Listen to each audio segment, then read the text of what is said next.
Praise the lord. ఈరోజు day 7లో Bible study ఆదికాండము 7వ అధ్యాయం చదువుకుందాం. యెహోవా, ఈ తరము వారిలో నీవే నా ఎదుట నీతిమంతుడవై ఉండుట చూచితిని గనుక నీవును నీ ఇంటి వారును ఓడలో ప్రవేశించుడి.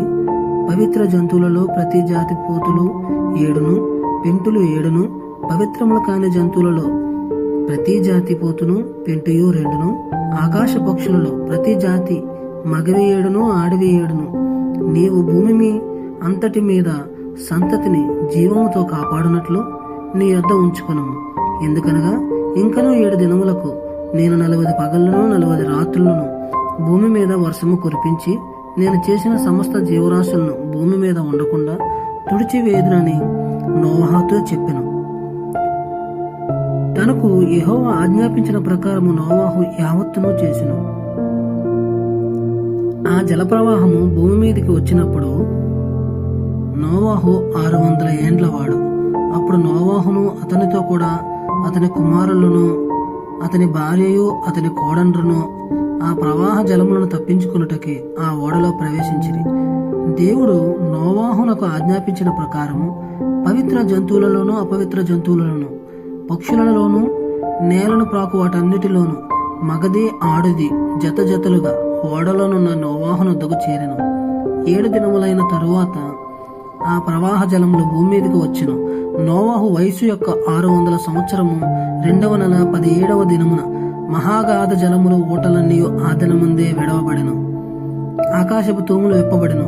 40 పగళ్లను 40 రాత్రులను ప్రచండ వర్షము భూమి మీద కురిసెను.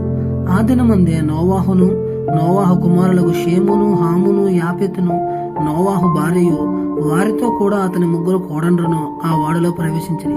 వీరే కాదు, ఆయా జాతుల ప్రకారము ప్రతి మృగమును, ఆయా జాతుల ప్రకారం ప్రతి పశువును, ఆయా జాతుల ప్రకారం నేల మీద ప్రాకు ప్రతి పురుగును, ఆయా జాతుల ప్రకారం ప్రతి పక్షియు, నానా విధములైన రెక్కలు గల ప్రతి పెట్టయు ప్రవేశించును. జీవాత్మ గల సమస్త శరీరాలలో రెండేసి ఓడలనున్న నోవాహునొద్ద ప్రవేశించినవన్నీ దేవుడు అతనికి ఆజ్ఞాపించిన ప్రకారము సమస్త శరీరాలలో మగదియు ఆడదియు ప్రవేశించను.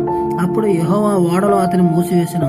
ఆ జలప్రవాహం 40 దినములు భూమి మీద నుండగా జలములు విస్తరించి ఓడను తేలచేసినందున అది భూమి మీద నుండి పైకి లేచెను. జలములు భూమి మీద ప్రచండంగా ప్రబలి మిక్కిలి విస్తరించినప్పుడు ఓడ నీళ్ల మీద నడిచెను. ఆ ప్రచండ జలములు భూమి మీద అత్యధికంగా ప్రబలినందున ఆకాశమంతటి క్రిందనున్న గొప్ప పర్వతములన్నీ మునిగిపోయిను. 15 మూరల ఎత్తున నీళ్లు ప్రచండముగా ప్రబలను గనుక పర్వతములను మునిగిపోయిను. అప్పుడు పక్షులేమి, పశువులేమి, మృగములేమి, భూమి మీద ప్రాకు పురుగులేమి, భూమి మీద సంచరించు సమస్త శరీరాలలో సమస్త నరులేమి చచ్చిపోయి పొడి నేల మీద ఉన్న వాటన్నింటిలోనూ నాసికారంధ్రంలో జీవాత్మ సంబంధమైన ఊపిరి గలవన్నీ చనిపోయిను. నరులతో కూడా పశువులను, పురుగులను, ఆకాశ పక్షులను, నేల మీదనున్న జీవరాశులన్నీ తుడిచివేయబడును. అవి భూమి మీద నుండకుండా తుడిచివేయబడును. నోవాహును అతనితో కూడా ఆ ఓడలోనున్నవి మాత్రము మిగిలి ఉండను. 180 దినముల వరకు నీళ్లు భూమి మీద ప్రచండముగా ప్రబలెను.